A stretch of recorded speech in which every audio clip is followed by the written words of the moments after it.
Okay, this is chapter 4, and this is going to complete the accounting cycle. Up till now, what we've talked about is what a transaction is.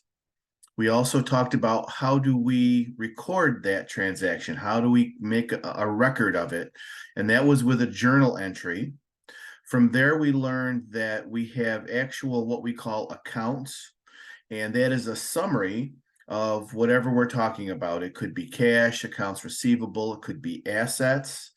We learned about those, and we learned about the ledger and how we take our journal entry and we simply copy it into the ledger. We do what it tells us to do. We copy it into the ledger, into the account summary, the T account, and that's how we keep track of what our current balances are in all of those different accounts. The next thing we did was we learned that, okay, our month is over and we're going to close the books because we want to start fresh on the first day of the next month so we can track our progress. So that means that now we've got to make adjustments, and adjustments were what brought expenses and revenues up to date. And that was in our last chapter. Once we do our adjustments and we've brought that all up to date, now it's time for us to complete the accounting cycle. So let me share my screen with you, and I'll show you how we do that.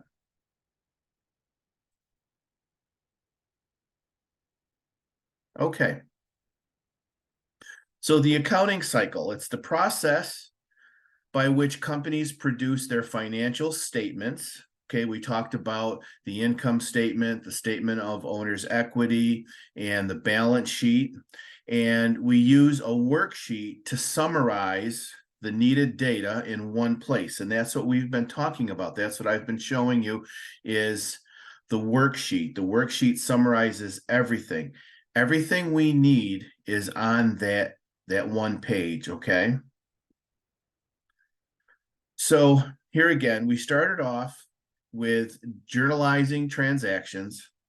From there, we copied them to their respective accounts, and those were that's called posting. Okay, we post to the accounts, and then we adjusted them to make sure that everything was up to date as far as revenue and expenses. And then to end the period, we're going to prepare our financial statements. And then there's certain accounts that we're going to close because we want to start fresh the next day. We want to be able to track expenses every month, revenue every month, sales every month. So we've got to close certain accounts out. So here's the worksheet. Now that we've come full cycle, we can start looking at the whole worksheet. It's an internal summary device, okay? In other words, nobody outside the company sees it. It's only for our purposes. We're the only ones that see it. We're the only ones that use it. It's not a journal. It's not a ledger. It's not a financial statement. Computerized spreadsheets work well. Once you get very good at like Excel spreadsheets, basically that's what those are Excel spreadsheets. If you use an automated computer system, it'll probably do most of this stuff for you, but we have to understand how it works to make sure that everything comes out right, because computer programs are only as good as the human beings that are inputting the information, okay? So these were the first two columns that we talked about. This is the trial balance. We go into our ledger and we enter the account titles and their unadjusted balances in the trial balance columns. Notice there's a debit column and a credit column because each one of those accounts is going to have a balance on one side of the T account or the other. Okay, remember, assets are going to have balances on the debit side, and liabilities and owner's equity are going to have balances on the credit side. The only difference is if you have, remember we talked about contra accounts that have the opposite characteristics. That's the only ones that would not follow that rule. Once we have all of our accounts listed and all of our balances listed, we simply add up our debits and add up our credits. And as you can see right here, the two have to equal, okay? As long as they equal, we're fine. If they don't equal, then we have to go back through our journal and try to find our mistake. Could be in here. Remember we talked about dividing the difference by 2, and there could be, it was just put on the wrong side. Or if you divide it by 9, there could be a missed digit or a transposition, okay? So that's what we talked about there. Now from there, we did the adjustments, okay? Entering the adjustments in the adjustment columns. And remember, we put a letter next to each one so that we can keep track. For example, here's A, that was supplies. And here's our other A, supplies expense. Remember, one of the things we talked about was whatever we're adjusting is probably going to have the word expense after it, because that's what we're doing, is updating expenses. Remember the key here, we are not exchanging any cash. Do not put cash in any adjusting entry. There's no cash changing hands. These are all on paper only, okay? So here's our adjustments. Here's the debit sides.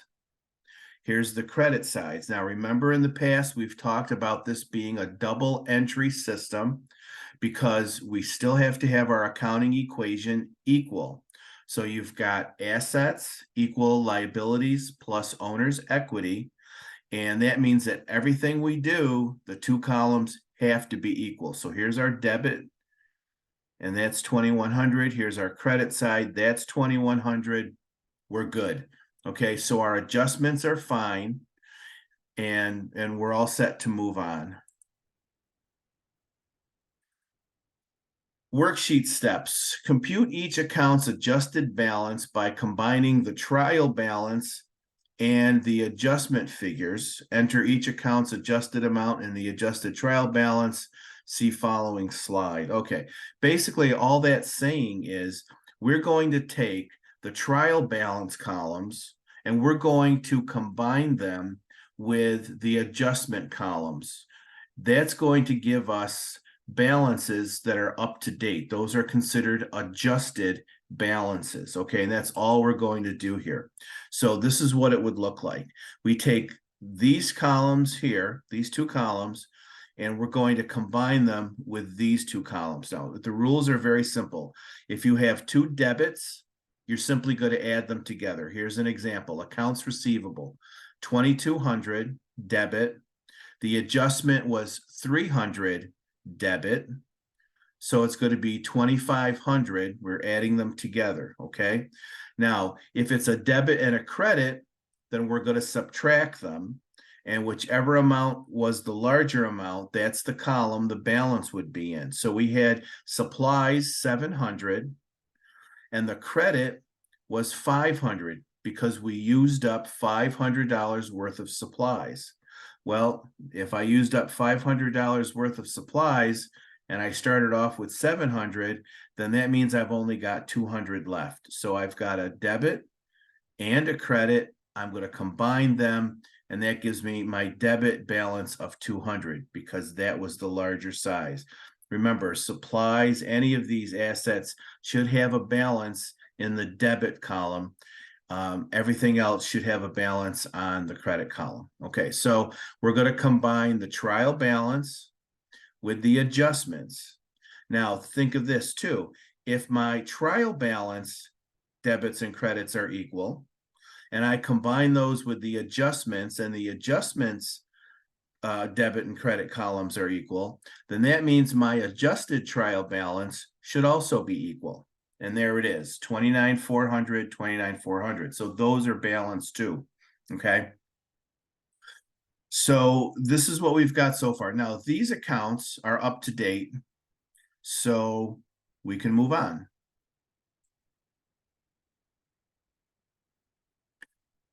Now, I had mentioned earlier that some of the accounts are going to slide over to the balance sheet columns, and some of them are going to slide over to the income statement columns, okay? The question is where? Well, what you're going to do is you're going to draw an imaginary line above the first revenue account. So in this case, we have service revenue. So you're going to draw a line here. All the accounts from the line up are going to go all the way to the very end of the worksheet and be put into the balance sheet columns, okay? Be careful, make sure that you put the debits on the debit side, the credits on the credit side, okay? Everything below the line is going to go into the next two columns, which is for the income statement, okay? So these go to the income statement. And think about that for a minute, okay? How many times have we talked about this? What is net income? Revenue minus expenses. So that means that on the income statement, all we should have listed are revenue accounts and expense accounts. So here they are, revenue, expenses. That's all that goes into the next two columns, which is for the income statement. So here's what it looks like, okay? Everything above the red line went into the balance sheet columns, these two columns right here. Okay, everything went into it. Everything below the red line went into the income statement columns. So here's everything. Okay, so there's revenue. Revenue has a normal balance on the credit side. Expenses have a normal balance on the expense side. Remember, expenses are considered contra accounts, so they're going to have the opposite characteristics, even though they fall under the equity portion of our accounting equation. And that's because they have to be subtracted from revenue. And the only way to do that is to have them in the opposite column. So 6,500 is my revenue. My expenses are 1,500, 1,400. So this is what gets interesting. If you'll notice, the debit and the credit columns don't equal. They're not supposed to. Okay, they're not supposed to, because we are no longer comparing the two, we're subtracting the two. 6,500 here, 2,900 here. What do you think the difference is between these two numbers? Well, revenue minus expenses, the difference is net income, okay? So that's why these two columns aren't going to match. They're not supposed to. That's okay, all right? And I'll show you where we put that in a second. Now, looking at the balance sheet, we've got all of our accounts here. And if we look at this, we notice that the 26,500 does not equal 22,900. But on a balance sheet, aren't they supposed to equal? Yes. Why don't they? Here's why. This is Josie Smith Capital. Okay, this is 13,200. But that's the balance as of the first of the month. We never adjusted Josie Smith's capital account because we didn't know what net income was. Remember, her account, her capital account, is adjusted by adding net income. So we're going to be off with our balance by the same amount that we're off for the income statement. It's net income. Okay, so the net income here also gets added over here, and they'll balance because we have to adjust it. Once we add net income to 13,200, now the Josie Smith account is considered up to date. It's as of the end of the month, May 31st. Okay, that's what we're talking here. Okay, so let's see how this is. So there's net income. So on the income statement side, underneath the debit column, okay, this was the expenses, we're going to add the difference between 6,500 and 2,900, which was 3,600. Now, if we go below, we add those together, that should be 6,500, and that's going to be 6,500. Now our two columns match, they're equal. We're going to take that same 3,600 and we're going to put it on the very last column, okay? And we're going to add that to the 22,900, and all of a sudden we find that our debits and our credits are equal. Again, why is that? It's because the Josie Smith Capital account was never adjusted. We didn't know what net income was, so it was never adjusted. It still represents May 1st instead of May 31st. To update it, we had to add net income. We figured out net income in the previous two columns. All we're going to do now is slide that number all the way over here and add it to the balance, and now our numbers balance. Okay, 26,500, 26,500. We've just updated, okay, kind of in a roundabout way, Josie Smith Capital. Okay, so that is our worksheet. Our worksheet is now completed. Okay, trial balance, adjustments, combine those to come up with the adjusted trial balance. We draw a line above the first revenue account, and then we take everything from below the line and we bring it over to the income statement columns. Everything above the line, we bring all the way over to the balance sheet columns. Now we come down here and we see 6,500 does not equal 2,900. It's not supposed to. Revenue minus expenses equals net income. So you see right there, it says net income. So we're going to write net income here. We're going to add that, carry that down. 6,500 equals 6,500. We didn't adjust Josie Smith Capital, so we're going to take the 3,600 net income and we're going to copy it down here to the very last column so that we can theoretically adjust Josie Smith Capital. 22,900 plus 36 gives us 26,500, 26,500. So our worksheet is now complete. Okay, that's how we complete the worksheet. Now, when we go to do all of the financial statements, everything we need is right here. Okay, we don't have to go anyplace else. We don't have to pull out the journal, the ledger, nothing. It's all right here. So now we're going to use the worksheet to prepare the financial statements, okay? Both worksheet and financial statements have the same account balances and the same net income or loss, okay? Always got to remember that. So the worksheet is an internal document. Financial statements are external documents for our external users.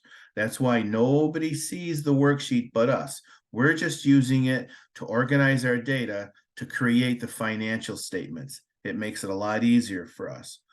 Adjusting entries from the worksheet are also going to need to be recorded in the journal and posted.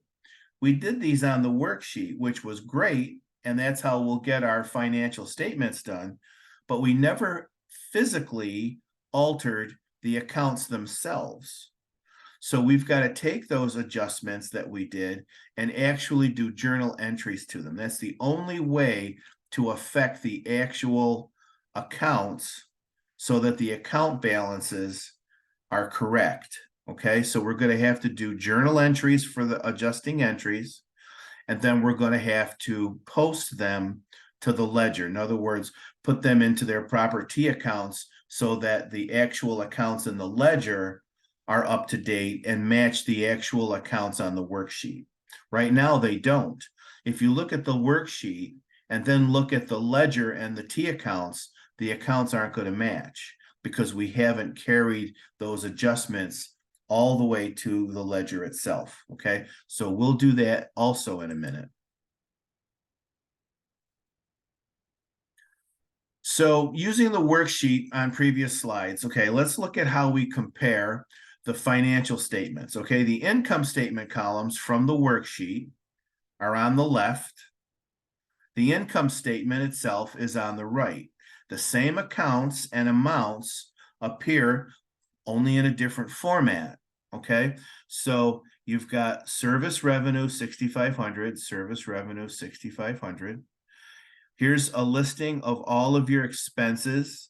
Remember, on the financial statements, it's not debits and credits. Okay, that's not the debit column.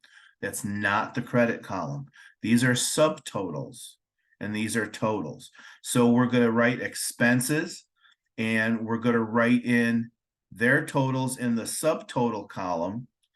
And then under total expenses, we're going to do the total in the right-hand column, okay? Now remember, we can put parenthesis around the 2,900 and that will show that it's a negative. Sometimes that really is a good idea because it reminds us that we're not adding, we're subtracting. Sometimes people get confused, but if you put it in parenthesis, you won't get confused. It's going to be a minus. Net income, 3,600. So here's our first financial statement that an external user is going to see is the income statement. All the information was taken right from the income statement columns. Okay, there it's all right there and everything matches 3,600, 3,600. So there's our first financial statement. Now the statement of owner's equity, remember on the worksheet, the balance for Josie Smith Capital was as of May 1st. We never adjusted it. We didn't know how to adjust it because we didn't know what net income was yet. So we have to do that on this statement. So we start off with the balance as of the beginning of the month, which was 13,200. We're going to add the net income that we calculated on the income statement. That's 3,600. Now we come up with 16,800. Josie took out a withdrawal of $1,000 at some point during the month, so we've got to subtract that. So our ending balance for owner's equity as of the 31st is 15,800. Okay, so based on the information that we had in the last financial statement, we've just completed the statement of owner's equity. So now that one's done. So now the Josie Smith Capital account balance, we have the correct number this time, which we need for the balance sheet. So here's the balance sheet. Now on this slide, we have the balance sheet columns from the worksheet on the left and the financial statement on the right. Every number except capital is the same, which we've talked about, okay? We didn't know on the worksheet how to adjust it. So that's the only number that's not going to match between the worksheet and the balance sheet. The capital value on the balance sheet comes from the statement of owner's equity that we just prepared, okay? So the balance sheet also has useful subtotals for the users. So here's our assets, liabilities, and owner's equity. This is our balance sheet. So we start off with cash, 4,800, 4,800.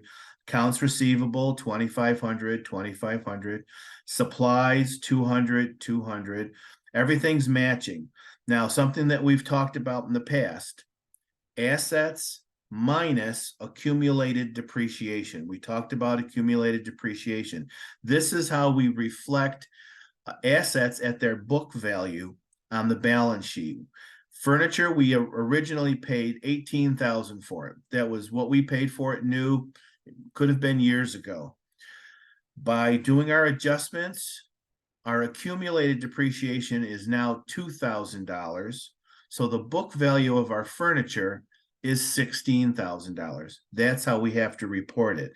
This way, outside users know how much we paid for it, how much it's depreciated, and what its current book value is. We add these up, and our total assets are $23,500. Now we do the same with liabilities. Our liabilities start here. 7,200, 7,200, 100, salaries payable, unearned revenue 400, unearned revenue 400. Remember, this is our subtotals. We total this up and we have $7,700. There's our total liabilities. On the last statement, we calculated what Josie Smith capital was. It was 15,800. So we put that in under owner's equity. Now we add total liabilities and owner's equity. We come up with 23,500. Our balance sheet balances. Our assets equal our liabilities plus our owner's equity. And there's our balance sheet. So now all three of our financial statements are completed all by using the worksheet. Okay. So there we go. So we've done our worksheet. We've done our financial statements. Now what we have to do is we have to close revenue, expense, and dividend accounts. And the reason for that is very simple.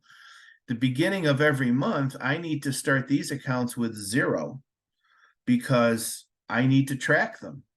How can I track them if they've got balances in them already? So I have to 0 these out. I also have to do it because this is how we come up with our accounts equaling net income. So revenue has to be closed, expenses have to be closed, and then our accounts will recognize net income. So let's see how we do that. It occurs at the end of the period. It consists of journalizing and posting closing entries in order to get the accounts ready for the next period.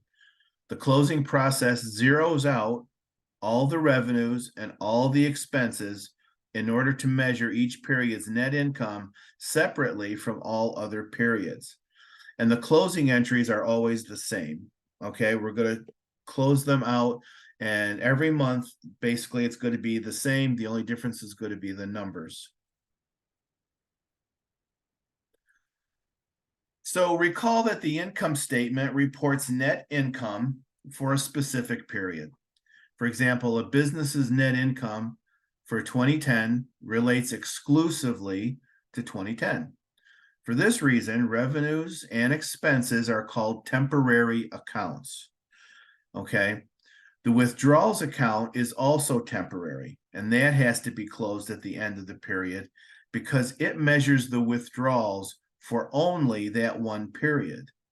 All temporary accounts, and those are your withdrawals, your revenues, and your expenses, are closed. We call this zeroing them out.